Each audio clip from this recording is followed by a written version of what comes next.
This is a message for Republicans, specifically the ones that are demanding that red states in the South eliminate all of their black Democratic districts.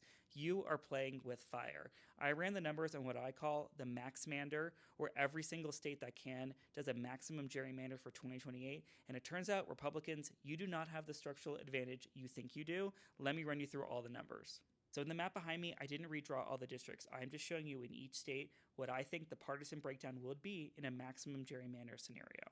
Let's start in California, where Democrats pass another referendum to get the GOP delegation down to one seat. Yes, they could eliminate this seat as well, but I think it's safer with one GOP vote sink in the state. Oregon, no change. In Washington, yes, we do get new maps and we go down to one GOP rep in the state. Nevada, no changes here. And then in Utah, they could pass a referendum to eliminate the SLC seat, but I assume they don't do that here. And then in Arizona, we have the first case where Democrats could win trifecta control. So that means they have the governorship and both houses of the state legislature. Although in this scenario, I'm more pessimistic for Democrats, so I assume the map basically stays the same and there are two toss-up seats here. And then in Colorado, I do have Democrats passing a referendum to have a totally blue map. And in New Mexico, yes, we do keep the same Democratic gerrymander. Then Nebraska eliminates the Omaha Democratic seat, Kansas eliminates the Kansas City Democratic seat, and in Texas, I have Democrats down to 7 reps. Because Texas is more Democratic than California is Republican, it's hard to get the Democratic delegation down below 5, 6, 7 seats without risking a massive dummy-mander in the state. And then in Minnesota, I do assume that Democrats achieve trifecta control. That's the only state here where I assume Democrats get trifecta control, which is crazy bad for the GOP because if they get more, it could be disastrous for them. So in that state, yes, we go down to 2 reps. Iowa could easily get a Democratic governor, but I assume we keep 2 toss-up districts here.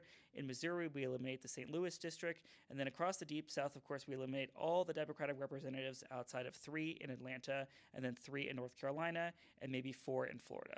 Indiana goes ahead and eliminates its 2 Democratic reps. Illinois does a redraw, and we go down to 1 Republican vote seek in the state. Wisconsin, another case where Democrats could get control, but I assume the map stays the same here, and we end up with just 1 toss-up here. And then Michigan, same. Democrats could get trifecta control, but here I don't assume that happens, and we end up with a similar situation as right now. Ohio goes down to 2 Democratic reps. Pennsylvania, I assume, again, Democrats don't achieve trifecta control, although that could definitely happen, so the scenario basically stays the same. Then in New Jersey and New York, we do get a redraw, but we keep 1 Republican vote sink in each state.